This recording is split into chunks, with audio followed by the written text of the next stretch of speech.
10th class, your second chapter is internet services and mobile technology. अब internet क्या होता है रजे?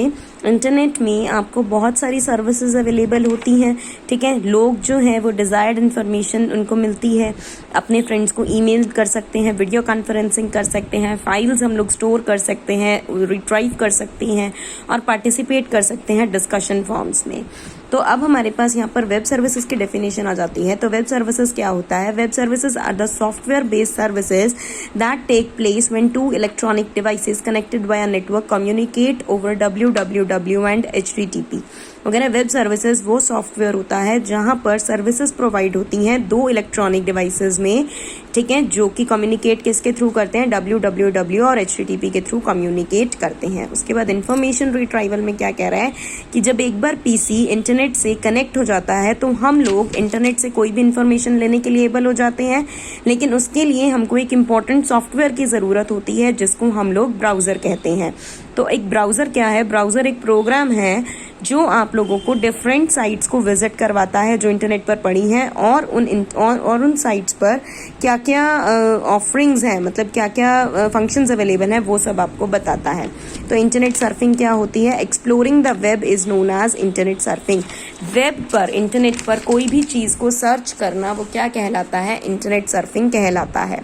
बेटा अब आप मेरे को एक बात बताइए, आपने पिछले साल भी ऑनलाइन क्लासेस ली थी, इस साल भी ऑनलाइन क्लासेस ले रही हैं, आप लोगों के जो भी सॉफ्टवेयर पे ऑनलाइन क्लासेस दी जा रही हैं वो आपने कहाँ से डाउनलोड किया था? प्ले स्टोर से डाउनलोड किया था।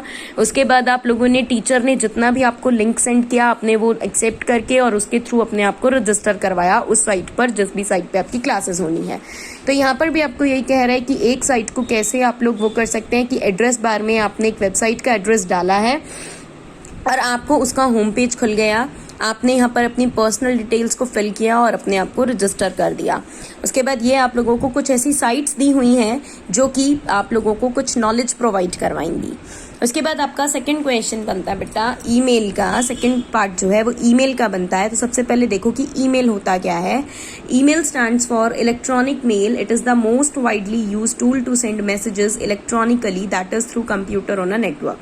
ईमेल जो है वो इलेक्ट्रॉनिक मेल है, ठीक है, जो कि सबसे ज्यादा मैसेजेस को सेंड करने के काम में आता है इलेक्ट्रॉनिकली, यानी कि through computers on a network, एक नेटवर्क पर। इसके एडवांटेजेस क्या हैं? लो कॉस्ट, सस्ता होता है, स्पीड इसकी अच्छी होती है, पेपर वेस्ट इसने रिड्यूस कर दिया है, इजी टू यूज है, रिकॉर्ड करने में आसानी रहती है इसको, क्योंकि जो भी आप मेल को सेंड करेंगे वो आपकी सेव एज ड्राफ्ट हो जाती है, सेव हो जाएगी, तो इजी टू रिकॉर्ड मेंटेन करने के लिए भी आसानी रहती है। पेशेंस, अगर आपका सारा काम बिल्कुल सही चलता है तो आप लोगों को किसी चीज की टेंशन ही नहीं है, पेशेंस लेवल अपने आप इंक्रीज हो जाता है। उसके बाद है आपकी लिमिटेशंस ऑफ ईमेल। ईमेल की लिमिटेशंस क्या है? सबसे पहले हार्डवेयर रिक्वायरमेंट। अगर आप लोगों के पास कंप्यूटर नहीं होगा या मोबाइल नहीं होगा तो आप लोग ईमेल नहीं सेंड कर सकते, या इंटरनेट कनेक्शन नहीं होगा, तो इसीलिए हार्डवेयर की रिक्वायरमेंट जरूरी है। इम्परमानेंट मतलब अगर आप किसी को गलती से गलत ईमेल पर किसी को मैसेज सेंड कर रहे हो तो वो भी गलत है। हेस्टी मीडियम, अगर मान लो आप लोगों का इंटरनेट नहीं चल रहा है तो हेस्टी मीडियम आप लोगों का हो जाता है, मतलब इरिटेटिंग हो जाती है। हार्ड टू कन्वे इमोशंस, मतलब कि आप लोग लिखे हुए मटेरियल से इमोशंस को कन्वे करना मुश्किल होता है एज कम्पेयर टू बोलकर कन्वे करना। उसके बाद नेक्स्ट क्वेश्चन बनता है आप लोगों का यूजर नेम और होस्ट नेम को अलग अलग करना।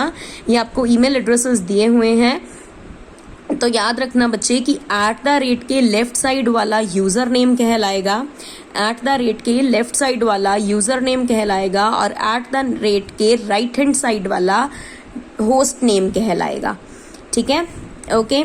उसके बाद आप लोगों का नेक्स्ट बनता है कि आप लोग जीमेल पर अपना अकाउंट कैसे क्रिएट कर सकते हैं। तो इंटरनेट से कनेक्टेड होकर जीमेल को ओपन करके साइन अप फॉर जीमेल करेंगे। उसके बाद आप लोगों के पास कुछ इस तरह की विंडो खुलेगी जहां पर आपने अपना ईमेल और पासवर्ड डाल के साइन इन करना है। ईमेल और पासवर्ड डाल के क्या करना है बच्चे? साइन इन करना है। जब आप साइन इन करेंगे तो आप लोगों को इस तरीके से एक विंडो शो होगी जिसमें आप लोग अपनी सारी रिसीव्ड मेल्स को देख सकते हैं, और इसको हम लोग इनबॉक्स ऑफ अ मेल कहते हैं, inbox of a mail account कहेंगे इसको हम लोग।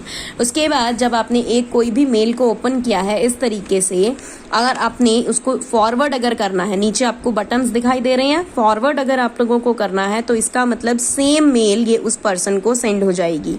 और अगर आप लोगों को रिप्लाई करना है तो रिप्लाई बटन पर क्लिक करेंगे तो आपको कुछ इस तरीके से विंडो खुलेगी जहां पर आप लोगों को 2 की ऑप्शन में उस पर्सन का ईमेल एड्रेस डालना पड़ेगा जिसको आपने उस मेल को सेंड करना है।